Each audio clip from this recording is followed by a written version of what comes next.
जय माता दी भक्तगणों, आपको नवरात्रि की हार्दिक शुभकामनाएं। आप पर माता की असीम कृपा बनी रहे। शारदीय नवरात्रि का आरंभ हो चुका है। अगले 9 दिनों तक माता रानी की उपासना करने के साथ साथ आपको दुर्गा सप्तशती का पाठ भी जरूर करना चाहिए, लेकिन हर अध्याय से पहले कवच जरूर पढ़ना चाहिए। इस पाठ से शरीर के समस्त अंगों की रक्षा होती है। यह पाठ महामारी से बचाव की शक्ति देता है। यह पाठ संपूर्ण आरोग्य का शुभ वरदान देता है। यह अत्यंत गोपनीय पाठ है, इसे पूरी पवित्रता से किया जाना चाहिए। देवी दुर्गा कवच का पाठ हिंदी में प्रस्तुत है।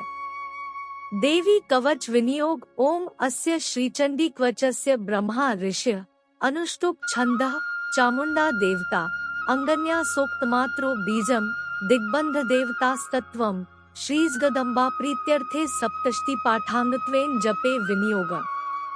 मार्कंडेय मुनि ने कहा है, समस्त चराचर के पितामह स्वरूप ब्रह्मा, जो इस संसार में परम गोपनीय तथा मनुष्यों की सब प्रकार से रक्षा करने वाला है, और जो अब तक आपने दूसरे किसी के सामने प्रकट नहीं किया हो, ऐसा कोई साधन मुझे बताइए।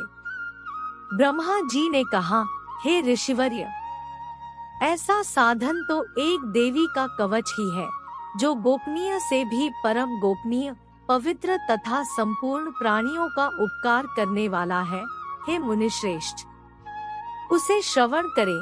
देवी की 9 शक्तियां हैं, जिसमें प्रथम शक्ति का नाम शैलपुत्री है, दूसरी शक्ति का नाम ब्रह्मचारिणी, तीसरी शक्ति का नाम चंद्रघंटा, चौथी शक्ति कुष्मांडा है, पांचवी शक्ति स्कंदमाता, छठी शक्ति कात्यायनी, सातवीं शक्ति कालरात्रि तथा 8वीं शक्ति महागौरी है। 9वीं शक्ति सिद्धिदात्री है। ये ही प्रसिद्ध शक्ति रूपा नवदुर्गा पद से व्यवहृत होती है, जिनका की नाम निर्देश मैंने किया है। जो मनुष्य अग्नि में जल रहा हो, रणभूमि में शत्रुओं से घिर गया हो, विषम संकट में फंस गया हो तथा इस प्रकार भय से आतुर होकर जो भगवती दुर्गा की शरण में आ जाए, उनका कभी कोई अमंगल नहीं होता। युद्ध या संकट अवस्था में कोई कुछ नहीं बिगाड़ सकता, वह किसी भी विपत्ति में नहीं पड़ सकता। उन्हें शोक, दुख, भय आदि की प्राप्ति कभी भी नहीं हो सकती है। हे देवऋषि, जो भक्तगण श्रद्धा भक्ति पूर्वक आपका स्मरण करते हैं, उनका अभ्युदय निरंतर होता रहता है।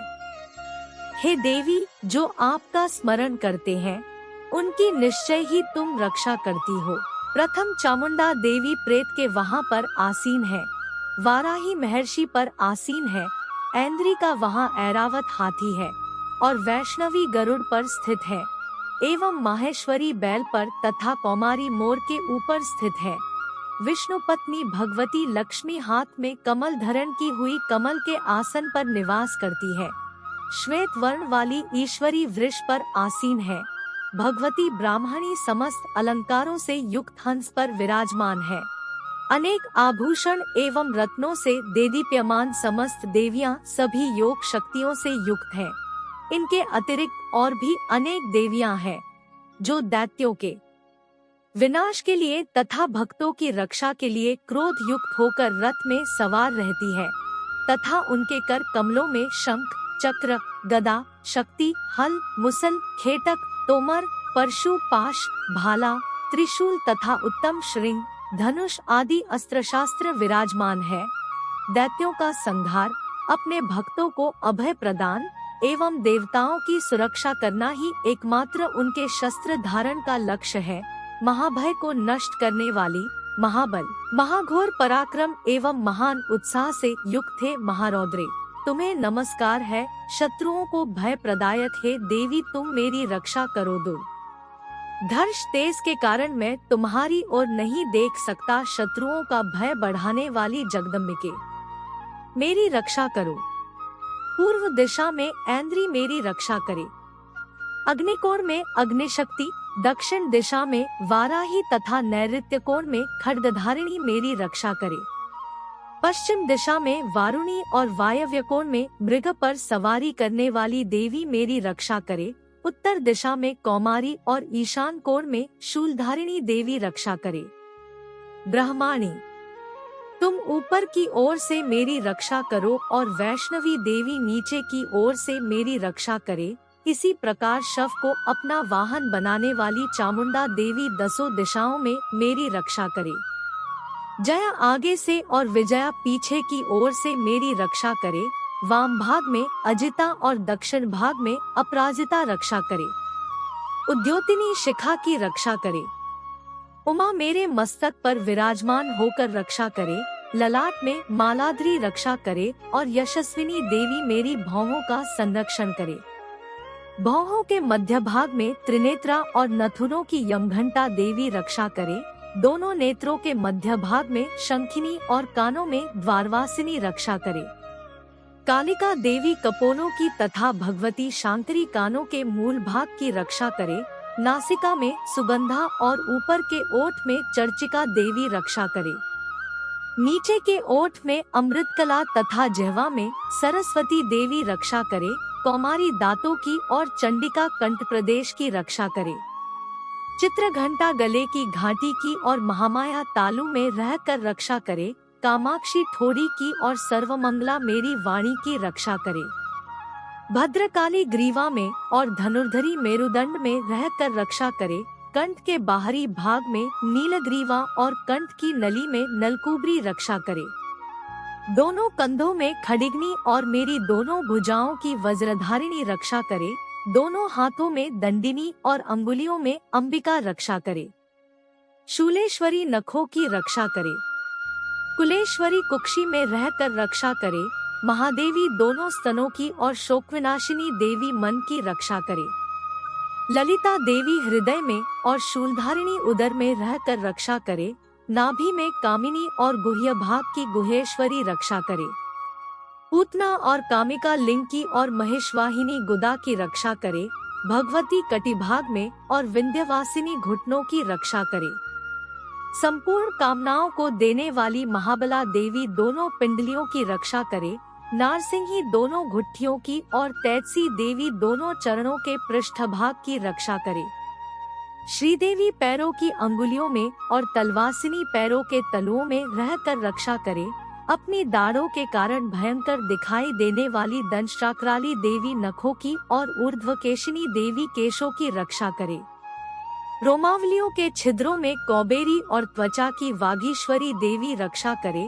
पार्वती देवी रक्त, मज्जा, वसा, मांस, हड्डी और मेद की रक्षा करे। आंतों की कालरात्रि और पित्त की मुकुटेश्वरी रक्षा करे। मूलाधार आदि कमल कोशों में पद्मावती देवी और कफ में चूड़ामणि देवी स्थित होकर रक्षा करे। नख के तेज की ज्वालामुखी रक्षा करे। जिसका किसी भी अस्त्र से भेदन नहीं हो सकता, वह अभेद्या देवी शरीर की समस्त संधियों में रहकर रक्षा करे। ब्रह्माणी, आप मेरे वीर्य की रक्षा करें। छत्रेश्वरी छाया की तथा धर्मधारिणी देवी मेरे अहंकार, मन और बुद्धि की रक्षा करे। हाथ में वज्र धारण करने वाली वज्रहस्ता देवी मेरे प्राण, अपान, व्यान, उदान और समान वायु की रक्षा करे। कल्याण से शोभित होने वाली भगवती कल्याण शोभना मेरे प्राण की रक्षा करे। रस, रूप, गंध, शब्द और स्पर्श इन विषयों का अनुभव करते समय योगिनी देवी रक्षा करे तथा सत्वगुण, रजोगुण और तमोगुण की रक्षा सदा नारायणी देवी करे। वाराही आयु की रक्षा करे। वैष्णवी धर्म की रक्षा करे तथा चक्रिणी देवी यश, कीर्ति, लक्ष्मी, धन तथा विद्या की रक्षा करे। इंद्राणी, आप मेरे गोत्र की रक्षा करें। चंडिके, तुम मेरे पशुओं की रक्षा करो। महालक्ष्मी पुत्रों की रक्षा करे और भैरवी पत्नी की रक्षा करे। मेरे पथ की सुखता तथा मार्ग की क्षेमकरी रक्षा करे। राजा के दरबार में महालक्ष्मी रक्षा करे तथा सब ओर व्याप्त रहने वाली विजया देवी संपूर्ण भयों से मेरी रक्षा करे। देवी, जो स्थान कवच में नहीं कहा गया है, अतएव रक्षा से रहित है, वह सब तुम्हारे द्वारा सुरक्षित हो, क्योंकि तुम विजयशालिनी और पापनाशिनी हो। यदि अपने शरीर का भला चाहे तो मनुष्य बिना कवच के कहीं एक पग भी न जाए, कवच का पाठ करके ही यात्रा करे। कवच के द्वारा सब ओर से सुरक्षित मनुष्य जहाँ जहाँ भी जाता है, वहाँ वहाँ उसे धन लाभ होता है तथा संपूर्ण कामनाओं की सिद्धि करने वाली विजय की प्राप्ति होती है। वह जिस जिस अभीष्ट वस्तु का चिंतन करता है, उसको निश्चय ही प्राप्त कर लेता है। वह पुरुष इस पृथ्वी पर तुलनारहित महान ऐश्वर्य का भागी होता है। कवच से सुरक्षित मनुष्य निर्भय हो जाता है। युद्ध में उसकी पराजय नहीं होती तथा वह तीनों लोकों में पूजनीय होता है। देवी का यह कवच देवताओं के लिए भी दुर्लभ है। जो प्रतिदिन नियम पूर्वक तीनों संध्याओं के समय श्रद्धा के साथ इसका पाठ करता है, उसे दैवी कला प्राप्त होती है तथा वह तीनों लोकों में कहीं भी पराजित नहीं होता। इतना ही नहीं, वह अपमृत्यु से रहित 100 से भी अधिक वर्षों तक जीवित रहता है और उसे स्थावर विष तथा जंगल विष व्याप्त नहीं होता। इस पृथ्वी पर मारण मोहन आदि जितने आभिचारिक प्रयोग होते हैं तथा इस प्रकार के जितने मंत्र यंत्र होते हैं, वे सब इस कवच को हृदय में धारण कर लेने पर उस मनुष्य को देखते ही नष्ट हो जाते हैं। ये ही नहीं, पृथ्वी पर विचरने वाले ग्राम देवता, आकाशारी देव विशेष, जल के संबंध से प्रकट होने वाले गण, उपदेश मात्र से सिद्ध होने वाले निम्न कोटि के देवता, अपने जन्म के साथ प्रकट होने वाले देवता, कुल देवता, कंठमाला, डाकिनी, शाकिनी, अंतरिक्ष में विचरने वाली अत्यंत बलवती भयानक डाकिनियां, ग्रह, भूत, पिशाच, यक्ष, गण, धर्व, राक्षस, ब्रह्म राक्षस, बेताल, कूष्मांड और भैरव आदि अनिष्टकारक देवता भी हृदय में कवच धारण किए रहने पर उस मनुष्य को देखते ही भाग जाते हैं। कवचधारी पुरुष को राजा से सम्मान वृद्धि प्राप्त होती है। यह कवच मनुष्य के तेज की वृद्धि करने वाला और उत्तम है। कवच का पाठ करने वाला पुरुष अपनी कीर्ति से विभूषित भूतल पर अपने सुयश के साथ साथ वृद्धि को प्राप्त होता है। जो पहले कवच का पाठ करके उसके बाद सप्तशती चंडी का पाठ करता है, उसकी जब तक वन, पर्वत और कानों सहित यह पृथ्वी टिकी रहती है, तब तक यहाँ पुत्र पौत्र आदि संतान परंपरा बनी रहती है। फिर देह का अंत होने पर वह पुरुष भगवती महामाया के प्रसाद से उस नित्य परमपद को प्राप्त होता है, जो देवताओं के लिए भी दुर्लभ है। वह सुंदर दिव्य रूप धारण करता है और कल्याणमय शिव के साथ आनंद का भागी होता है। देवी कवच संपूर्णम।